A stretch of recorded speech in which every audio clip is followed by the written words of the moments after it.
Hi, welcome back to another episode of Two Pondering Pagans. I'm Rook. Hi, I'm Salon. Hi, Salon. It's been a I while. need a I feel haircut. Are weird you because it's busy? been so long. What did you say about a I haircut? said, do you have any openings? I need a haircut. I don't know what that means. But I guess we should roll the intro real quick. Roll it.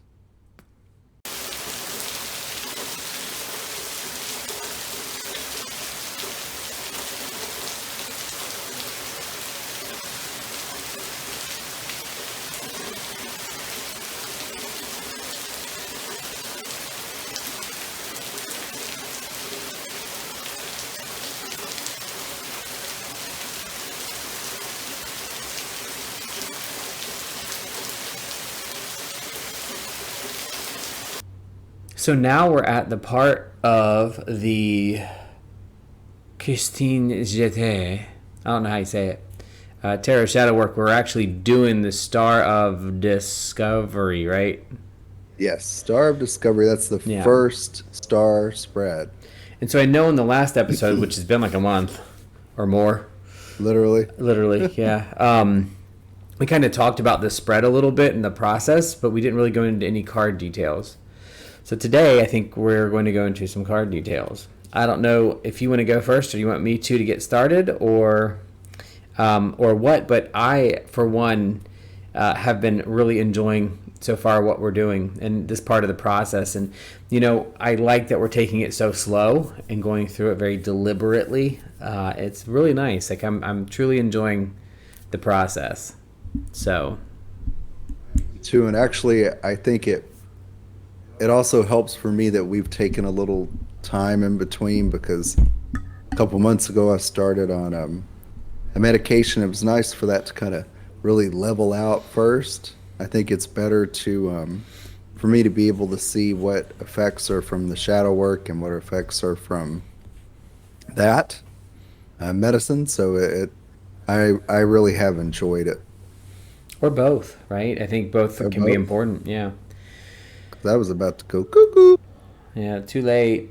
and drive you cuckoo. Too late. So, I guess. So card one, you want to talk about your card one and what it represents as far as the position in the spread and Well, let's do what a you real got from it? quick. Let's do a real quick review of just the Star of Discovery itself. So I'll put up an image of the placement so that everybody can see kind of what the Star of Discovery is. It's a 6 card tarot draw with the one in the center, and then it goes counterclockwise 2, 3, 4, 5, and 6, and it makes a star, right? So the Star of Discovery. The center card is the number one place, which is denial. The number 2 card, which would be that starting the actual star points, is anxiety. And then you have inferiority, anger, secrecy, and self loathing. All sound like really fun things to talk about. Self-loathing. And so, we pulled our 6 cards, and then we kind of started going into more details, I guess you could say. And so for me, and I'm using the Tarot of the Divine Masculine,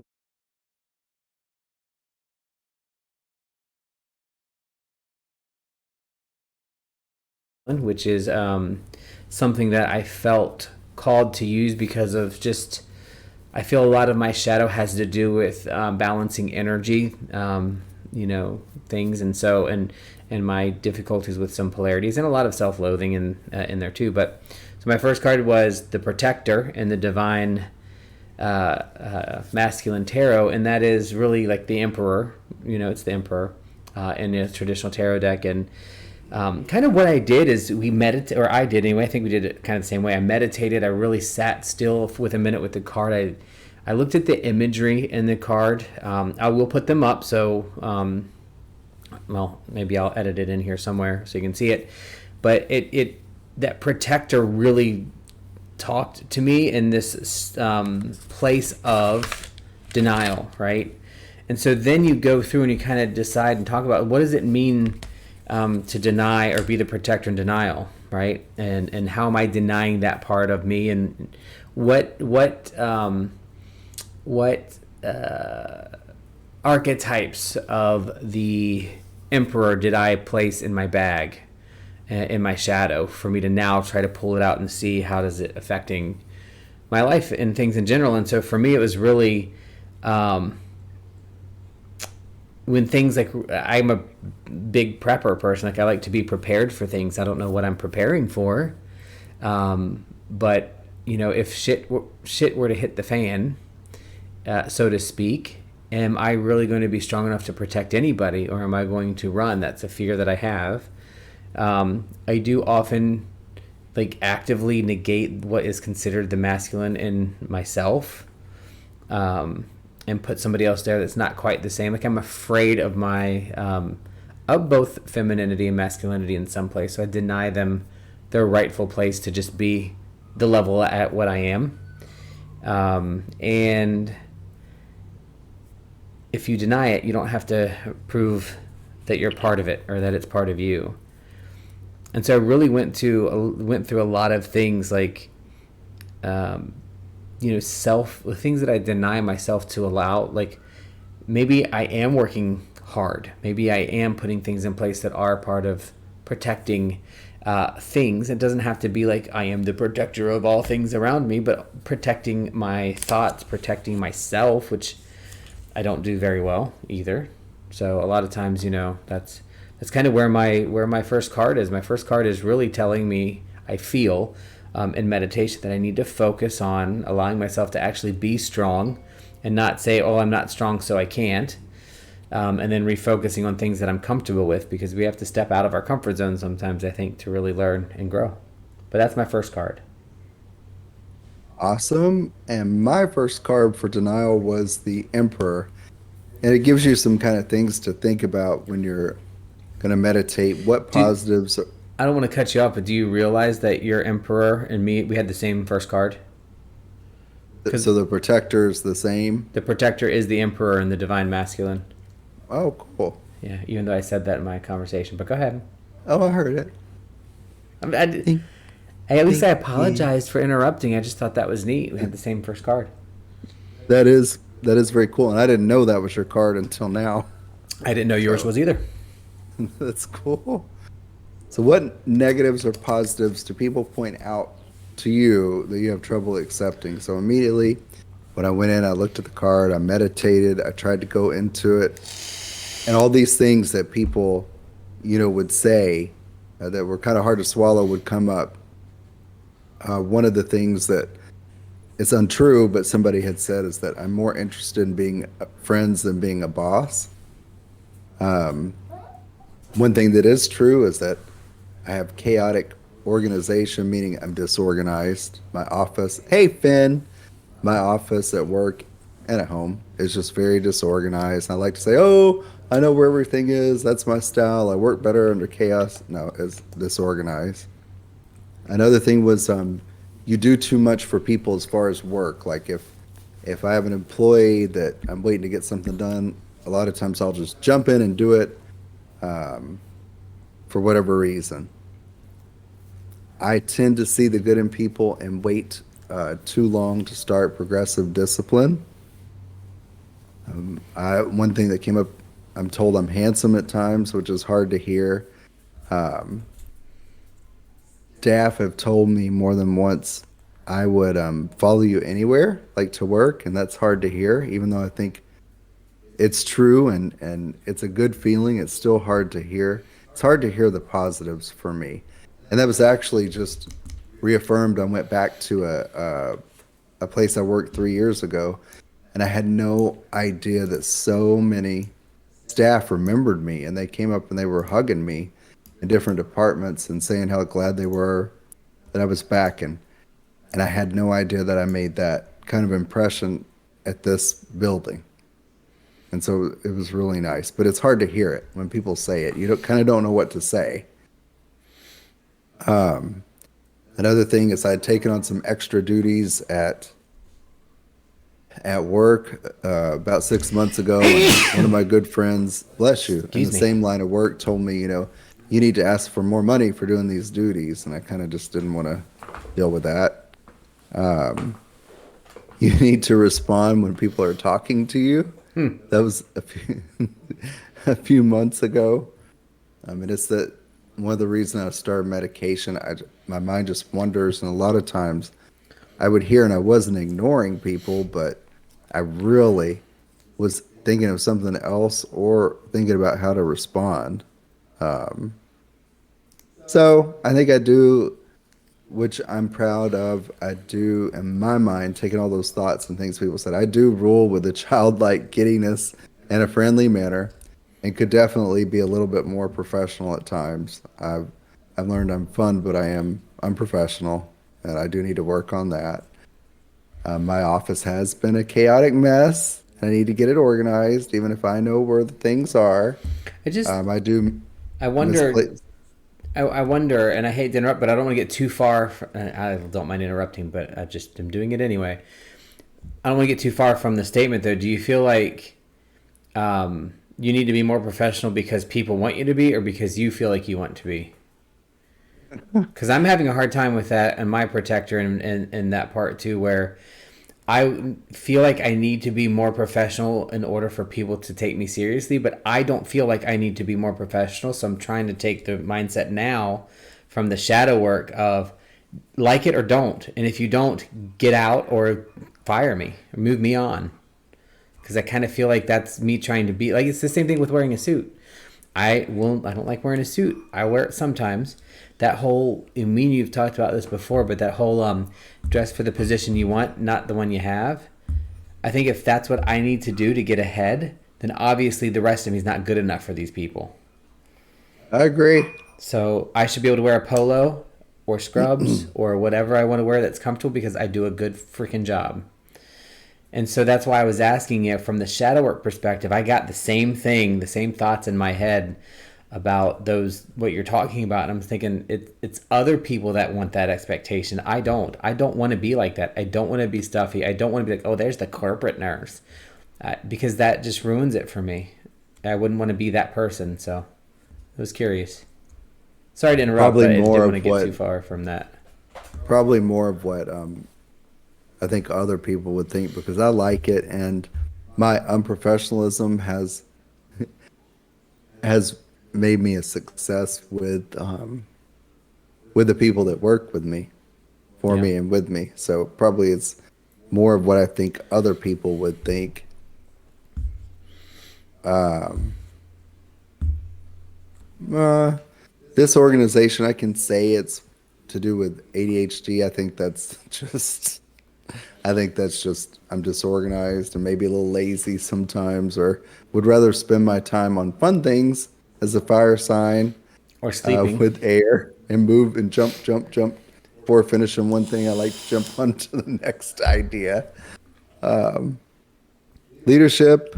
Um, I do think I am a good leader because of my humanistic leadership style, and I don't want to change that. I wrote down. Um, I do need to maybe trust a little more of other people do stuff and stop jumping in and doing some of the work sometimes. But, I also put that I'm going to start, the emperor is telling me I need to take some more time for myself. So if I work extra or late, leave early the next day. And I put on here, I'm happy that I'm being better to myself. You're going to doctor's appointments, doing massages. We went to in June, a couple of workshops and things. And so I did put, I'm starting to do better about that. But it was some interesting things. It's interesting that once you get started It thinking just about the keeps coming. cards, it keeps coming. It's hard to stop. What you think is one thing, and you're like, oh, That's um, it comes from all directions. that's one of the things that I've really loved about it is like you feel like you're seeing. I'm going to sit down. I'm going to do the Star of Discovery. I'm going to meditate. And I'm going to get information from these cards. And what it actually turns out to be is I'm going to start what seems like a lifelong continuous process that I can use this to kind of organize it. But it's still the rest of it continues because every single time I go back and look at the layout and stuff, I learn something new. So. Um, the denial one, the first spot for me wasn't too difficult Mhm. because I'm aware of like my self denial and things that I keep from myself. So and I've always been aware of that. So that one was a little bit. felt a little bit easier for me. I don't like talking about it, but I am aware of it in my head, and I've journaled about stuff like that before, so I felt really comfortable with the first card. It's the second card, um, the anxiety, I think is what it was, right? Anxiety. When do I get That nervous, touchy, anxious, or sensitive with others? that is the one that really is throwing me for a loop. So I pulled the devil. Oh, Yeah. And so a traditional devil made me start thinking of, the chains. The devil represents the things that you bind yourself or that you hold yourself back from. And then I think of things like, do I secretly want to be more like the devil? Like I'm I'm not a super spontaneous person. I Yeah, there are a lot of things that I probably want to do and or would enjoy, but I'm too afraid to do because I kind of have this anxiety around them of what are people going to think, what's going to happen, what am I going to do, my heart rate starts beating really fast. For example, I can speak like today and yesterday and both days. I did a presentation for 150 people, all peers, nurses, like really high octane information, and I'm fine. But if you go around the room and ask me to say my name and how long I've been with the company, I freak. Like my heart starts beating on my chest. I can't breathe. And to try to figure out why that causes the anxiety, it kind of goes back to I want people to think and to feel like I'm doing good. I want people to be like, good job. You really are doing a great job. We really appreciate you. And I want to create environments based off of my thoughts that are the center of attention, but I don't want to be anywhere near that attention. So it's really hard to kind of put in words like where the anxiety comes from. Um, but it's all about like when I want people to notice, but I don't want them to say anything. Like I don't want to be put on the spot because it makes me so uncomfortable. It's very similar to like birthdays. Like my birthday is in a week or so. I truly do not like surprise birthday parties. They give me extreme anxiety. Like it's terrible. It really is uncomfortable. It bothers me. Like birthdays are not a big thing for me to begin with because they just weren't. I really never did. But why does it make me so anxious to think that somebody might have a birthday party, a surprise party for me? It's because it's for me. I don't want to be that person in the center. I don't want people to be looking at me and waiting for what I'm going to say next.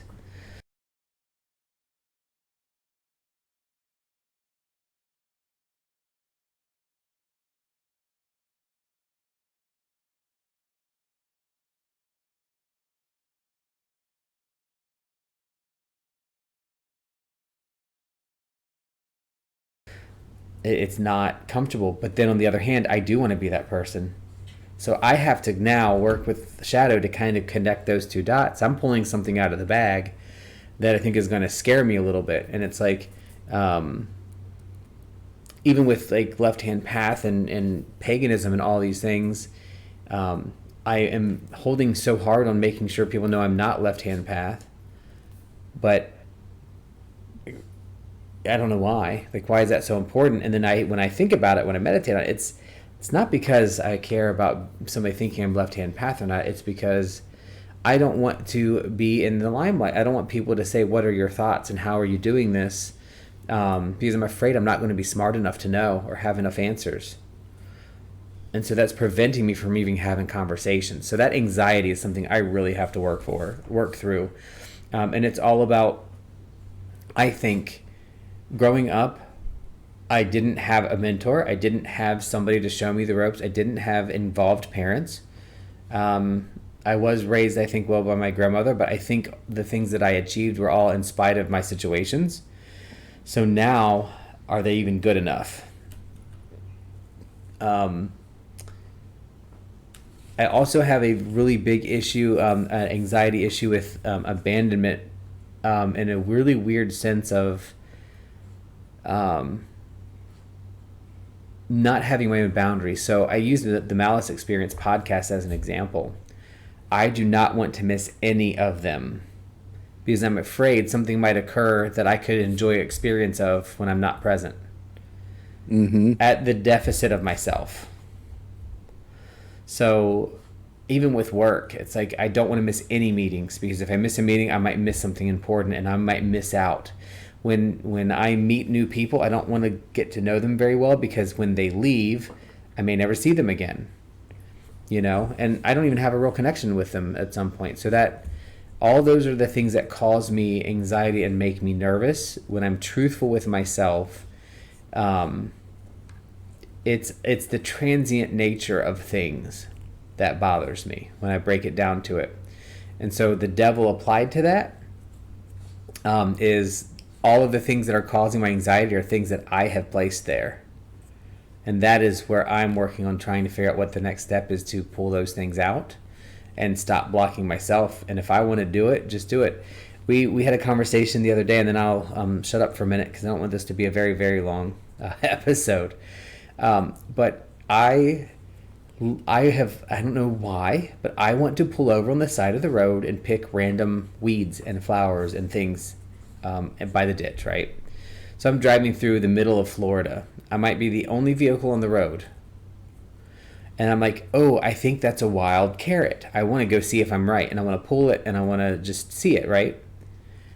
I have gotten as far as pulling the car over, but I won't get out. And then a car comes and I jump back on the road and take off. Just to pick up a freaking weed on the side of the road because I don't know what those other people are going to think or do or call or assume. Who the fuck cares? Yeah, who cares? But that you feel like you're doing something wrong. But is that it? Yeah, something wrong, and but is that's the strangest thing to me. That's hard for me to do. Like I literally, okay, good example. One of our facilities, I was at it today. I want to pull off some magnolia. They have the little cones that are left over, and I want a couple of them to use for some crafts. I won't go pull one off because people might see me and be like, why are you pulling a thing off the tree? And I'm like, I don't want to have to answer that. That's weird.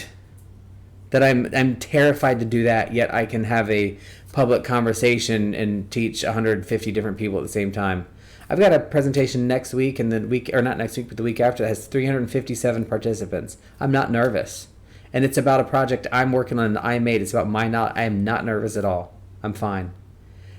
But I can't pull off a fucking magnolia leaf on a tree if somebody happens to see me. That is what gives me anxiety.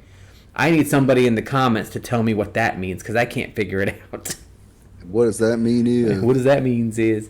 But yeah, so what's neat about the devil being in this anxiety section is it's really forcing me to say to myself, what are you doing to either cause it, and then if you did, what are you doing to remove that chain and let it loose? So that's going to be a big part of what I'm working on. And I don't think I ever would have pulled that on my own without actually having this process to pull it. It's a really good process, and I actually share similar feelings about having to go around and say, what's your name? How long you been with the company? What division or building are you at? It's weird.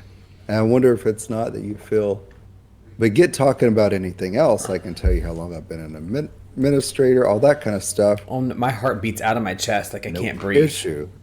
When they say to say your name and how long you've been with the company, it is a very weird feeling. And I don't know what it is about that, those quick 3 seconds that it takes, but it produces anxiety. See, I wonder if agree with you there. it's part of a social thing for me. Like, I was definitely the outcast when I was really young, and definitely was not good in social situations. I failed public speaking in college. I just couldn't do it. I don't like small talk with people. Like on the plane, if somebody starts talking to me, it is so uncomfortable. But in almost every case, once I start talking to them, I'm fine. It's like I have a 3-minute get to know you period, and then I don't have anxiety anymore. Now that same group where we like if I'm around people I don't know and I'm introducing myself, if I don't introduce myself, like going around the room, and I go right into a presentation, I'm fine. No issues. It's only when they say, let's go around the room. As soon as they do that, just boom, goes off. That leads me to believe, and I don't know this, I need somebody else to tell me this, but that makes me believe that there's an unrecognized trauma somewhere that I have been through that has created that specific response, because that is, it's normal to be anxious about it, but not like, I literally feel like I'm dying. Like it is intense for no reason. So it's weird. And again, like I said, like most of the friends I've met, I've had to meet either drunk or on accident because it's just uncomfortable. I remember getting drunk in college just to do a presentation in biology You don't have to class. do that no more. Or do No, you at work? no, no. Well, nursing is what got me over that. Like seriously, Yeah. once you start doing that, and you're like, I don't care. I am too effing tired to care. Let's just do this. You know. Oh yeah, for sure. That's Uh-huh. a tough school and tough job. So, what was your second card for anxiety? So for anxiety, I pulled the fool. When do I get nervous, touchy, or anxious or sensitive with others? Well, part of this comes from my own personality. Like I said, I'm a fire sign. I'm very, uh, but frequent change. I've got a lot of ideas, and when I'm looking at ideas, I only look forward, not around, over, or under. I'm very quick to latch on to new ideas, very fast. Um, I don't always prepare. For example, with the fish, um, I'll get into something like we have a lot of fish and I love them and we take care of them, but I'll get in there and like, oh no, I want this fish, that fish, this fish, that fish, and don't really think through the the work involved. Like, oh, I'll do water changes needed. I'll do this. I'll do that. And then it goes by and it's been 4 weeks, and the parameters are fine, but I haven't done a water change.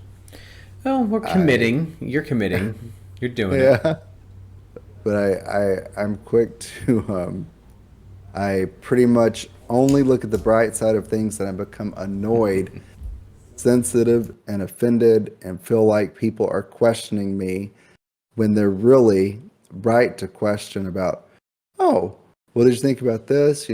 I've done that before and this is something I experienced. I immediately feel like they're being negative. And why? Why am I so? That's the full part of me.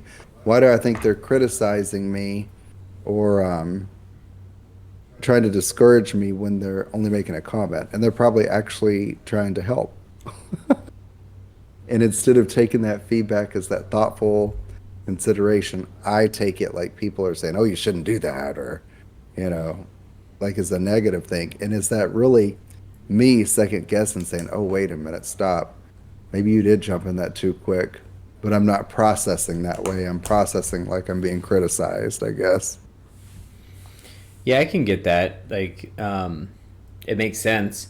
Traditionally the fool represents usually two main themes, and we actually recently talked about them, I think, on our service. But the first theme is full-heartedly jumping into something and being unprepared, and then just stepping out and getting hit by a car kind of thing. And then Mm. theme two is taking a risk, or stepping out and actually taking a risk that you need to, because you can't grow without, you can't start the journey if you don't step out. And when you start a journey, you never have everything you need, no matter how much you prepare. So that would make sense. I mean, it's part of that, a mix of both, I guess. I'm definitely not afraid to try new things or new ideas, which actually, So maybe it's the foolhardy part. It's the stepping out without thinking it just a little bit further. and I wonder too, going back, maybe it's a healing or a change from my childhood because the way I was, raised very conservative, and my family is really good people, They are. but I latched onto like that closed thinking about, oh well, even about like growing up Baptist, if somebody would say something, I would be like, oh, the Bible says, and this is wrong, and da da da da. And I would just latch onto that sheltered or conservative view, And now I'm totally not that way. And I wonder if it's my body rejecting that from growing up. And now that's why I'm so interested to read about and learn about new things. And not scared to try new things, I guess. Well, if you think about it from I love the long bag, that metaphor or whatever you want to call it, that image of, you spend the beginning years stuffing stuff into your bag, and then you spend the rest of your life bringing it out and trying to deal with it. And one of the things that is common in this kind of the bag stuffing is you interpret internally what your family, your parents, and those around you like and don't like about you, and you take those things and you cultivate them, right? You grow the good things and you stuff the bad things. But the bad things aren't inherently bad. Being aloof and open to new things, or not necessarily following the Bible word for word, none of those things are inherently bad.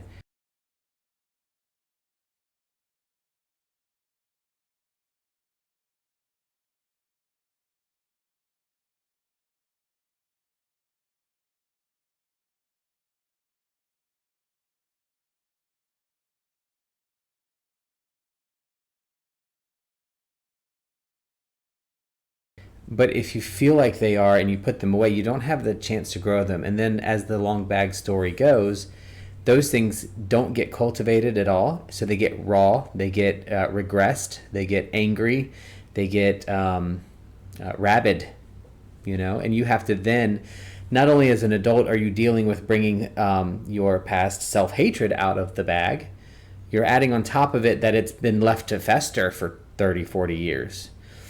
So from an anxiety standpoint, I can see that with the Fool pretty easily. It's that, blaming yourself for being that way now is what I find interesting about it. Is like you feel anxiety maybe, and I could be wrong, but maybe the anxiety is coming from feeling guilty about how you thought then and knowing you felt that way, and then feeling guilty now that you feel like you left that other part alone. It's like no matter which side you do, it's there, you feel they're both wrong Yeah. when really Yeah. both are right.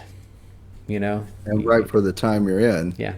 Right. Yeah. So that's interesting. I've definitely found the first two cards, and all of them because I've seen them all, but they truly, when you sit down and meditate and kind of work through them as a part of shadow work, it is intense.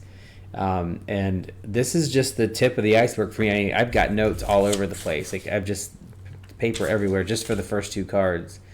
You Um, think like this is something I never thought all of these points would come through. You're like, yeah. is this gonna work? And there's Yep. just something about meditating, spend a little time with the cards, Well, and then just opening your mind. It's like the floodgates open, and here's all these ideas and points come through. in my mind, the way that it's kind of working for me is I feel closer to my spirituality. I feel closer to my deities that I like and want to work with. I'm seeing other deities step in where I've never seen them before. So I feel like the communication is opening up because I'm literally am the pathway and I'm clearing it up to be open. And I thought I was open before. I wasn't. I'm not. That's another realization that's come through just the first couple of cards. The protector. I feel like I'm pretty strong and stable, and I realize I'm not really. And then I recognize that I try to do things the right way, and the devil says, not so much. And I like it. Hmm. It feels good to see that part because it makes you feel whole and human again. So it's so much more to learn on this, and coming as somebody who's done shadow work for my whole life on and off. I've cycled where I didn't do it and stuff, of course, and then made bad decisions and stuff like that, but that's neither here nor there. So I am super excited about our next episode where we go into 3 and 4, and then we'll do obviously another one for 5 and 6, and then we'll continue through the Tarot Shadow Work by Christine Jetty. But these first two, as slow as we've gone, it needed to be that slow because I don't know that I could handle the whole thing all at once. Oh gosh, no, nope. There's nothing wrong with going slow. I just So have a question. Does it make you feel whole and complete like Michael Myers chasing Laurie Strode on Halloween night? no, Not that full and no, whole. no. Different kind? No, more like Carrie after the pig's blood dropped. Oh, that'd be a good one. Yeah. Yeah. It's like, holy shit. Like I can tell people how I feel, but usually by the time I get to that point, I've lost all sense of normalcy. And now I'm getting better at saying it when it happens. Hey, I didn't like that. I don't like when you do that. You need to stop that. I don't And like when you're a cunt. yeah, I used to not be able to do that. Even at work, it's getting so much easier. I'm like, um, I'm not going to give away too much information because who knows who will see these, right? But a person came to me today and said, gave me kind of a complaint or a concern about a facility that I work with. And I responded to that complaint was, well, because of some of those decisions, my team is in here trying to fix it now. How is that fair? Why aren't y'all in here helping fix this? Because y'all are the ones that truly it ended up causing the issue. And that's not something I would have said 2 years ago. I would have said, oh, yeah, you're right. I wouldn't want that conflict. Now, I call my boss, hey, boss, you think we need to do this, this, or this? And she'll send back. She's like, no, you need to back off. I'm like, oh, okay, no problem. No problem. But I don't take it offensively. Like, I feel good about it. It's like, hey, I raised my question. I got my answer. I moved on. And that's been very helpful to me professionally. But I don't use it in my personal life. Like, even telling Malice I don't want to do a podcast on a certain night, I feel guilty. Like, incredibly guilty. And I'm getting over that. Good. Yeah. I'm getting over it slowly.